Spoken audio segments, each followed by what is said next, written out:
कि जो सूची हम मांग रहे हैं आप हमको जानकारी क्यों नहीं दे रहे हैं। मुझे नहीं फ़र्क पड़ता है कि आप मुझको शिलान्यास से सोचा कि अगर मुझको अपने क्षेत्र की जानकारी रहती है तो मेरा जो परफॉर्मेंस एज अ रिप्रेजेंटेटिव है वो बेहतर हो। सदन में जब माननीयों को सम्मान की बात हुई तो मुख्यमंत्री नीतीश कुमार सफाई दे रहे थे।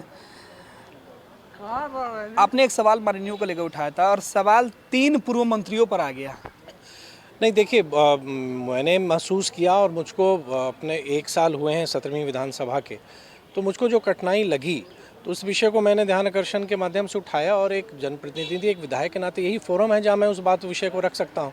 जब मैंने इस विषय को रखा तो मुझे लगा कि सभी विधायकों के मन में संभवतः ये बात थी और तभी सभी ने इस बात का समर्थन भी किया और माननीय अध्यक्ष महोदय ने भी इसका संज्ञान लिया।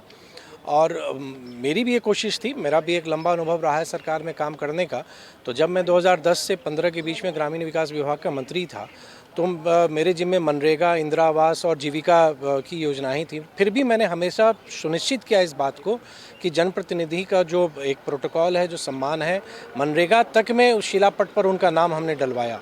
तो हर एक 3 महीने पर विधायकों की क्षेत्र की प्रगति का रिपोर्ट हम उनको भेजते थे। इसी सदन में हर एक सत्र में हम उनको देते थे कि एक विधायक जान सके कि उसके क्षेत्र में इंदिरा आवास या मनरेगा का परफॉर्मेंस क्या है। तो मैंने उस ढंग से मैं मानता हूँ कि पहले हम विधायक हैं, आज कोई मंत्री है, कल कोई होगा। मैं कल मंत्री था, आज मैं नहीं हूँ, विषय वो नहीं है, लेकिन पहले हम विधायक हैं। तो मैंने विधायक की दृष्टि से सोचा कि अगर मुझको अपने क्षेत्र की जानकारी रहती है तो मेरा जो परफॉर्मेंस एज अ रिप्रेजेंटेटिव है वो बेहतर होगा।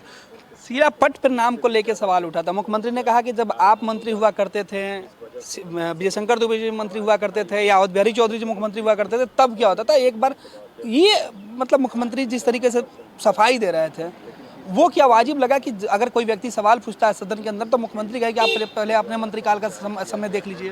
नहीं देखिए, अब माननीय मुख्यमंत्री जी ने क्या कहा उस पर मेरा कुछ कहना उचित नहीं है। और लेकिन व्यक्तिगत तौर पे उन्होंने कहा कि आप बहुत लंबा बोल रहे थे, मैंने आपका भाषण सुना। नहीं, वो ठीक है, हमारे सदन के नेता हैं, हमारे अभिभावक हैं, उन्होंने क्या कहा उस पर नहीं कहना। लेकिन मैंने आपको बताया कि जब मुझको मौका मिला तो माननीय मुख्यमंत्री जी की ही सहमति से आज जो प्रखंड कार्यालय बने सभी विधायकों के नाम में, मैं भले गया नहीं गया उस शिलान्यास में या उद्घाटन में, वो उनका नाम था। और विषय शिलान्यास उद्घाटन का नहीं था। मैंने भी उस सदन में कहा कि विषय था कि जो सूची हम मांग रहे हैं आप हमको जानकारी क्यों नहीं दे रहे हैं। मुझे नहीं फ़र्क पड़ता है कि आप मुझको शिलान्यास में बुला रहे हैं या नहीं बुला रहे हैं या उद्घाटन में शिलापट पर नाम के पीछे मैं नहीं हूँ, लेकिन मैं अगर विधायक हूँ तो मेरा तो कुछ विभागों का दायित्व बनता है ना कि भाई हम जनप्रतिनिधि हैं, भाई इनको ये जानकारी दें। आज मेरे क्षेत्र में किस सड़क का निर्माण हो रहा है, किस योजना में हो रहा है, मुझको ये जानकारी ना रहे तो ये उचित है, ये तो मेरा अधिकार बनता है कि मैं जानूं। लेकिन मुख्यमंत्री जी तो कह रहे थे कि हमने एक व्यवस्था बना रखी है। नहीं देखिए, व्यवस्था जरूर है, इस बात से कहीं कोई इनकार नहीं है, सरकार का निर्देश है और कहीं ना कहीं इसमें कमी हुई तभी मैंने इस विषय को लाया। आपने कहा कि अधिकारी नहीं समझ पाते बातें। नहीं, ये हमने लिखित तौर पर मांगा, जो हमारा कार्य प्रमंडल है हमने लिखित तौर पर सूचनाएं मांगी, हमको नहीं थी मिली। तो जब मुझको नहीं मिली, हमने विभाग के प्रधान से भी मैं मिला था फरवरी मार्च के समय में, उनको भी हमने कहा कि हमको जानकारी नहीं मिल रही है। और हमने तो कहीं इस बात का पहले कहीं जिक्र नहीं किया। ये एक मेरा जगह है जहाँ जनप्रतिनिधि आते हैं, अपनी बात को रखते हैं और जनता ने मुझे यहीं चुन के लिए भेजा। तो मेरी भावना अगर लोग को लग रही हो कि नहीं हम शिलापट पर नाम के लिए व्याकुल हैं, तो वो नहीं था।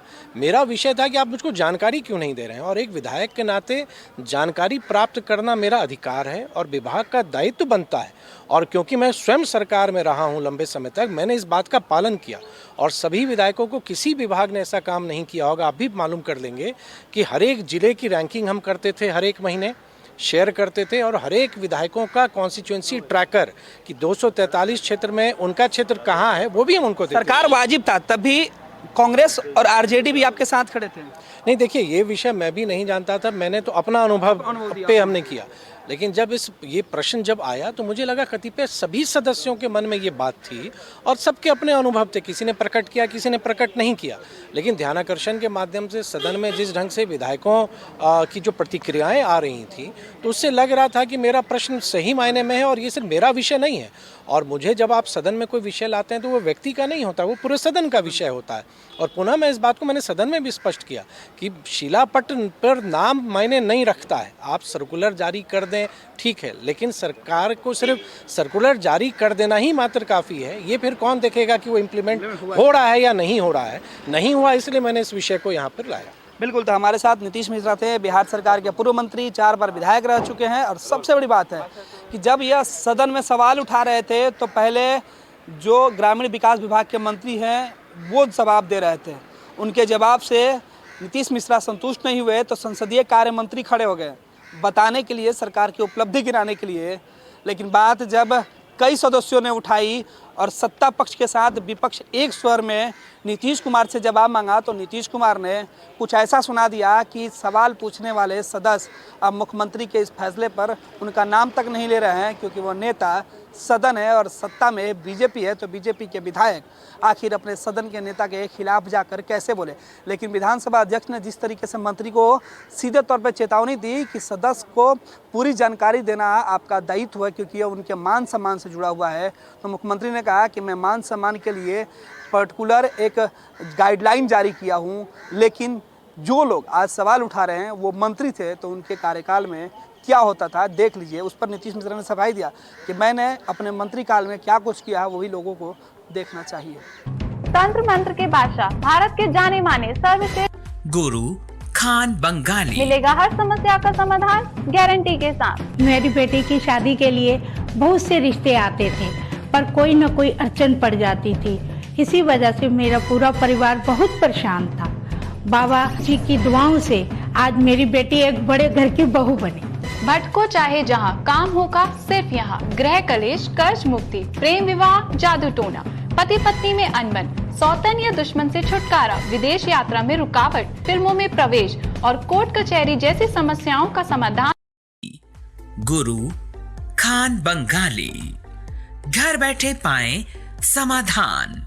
अभी कॉल करें 8448277903।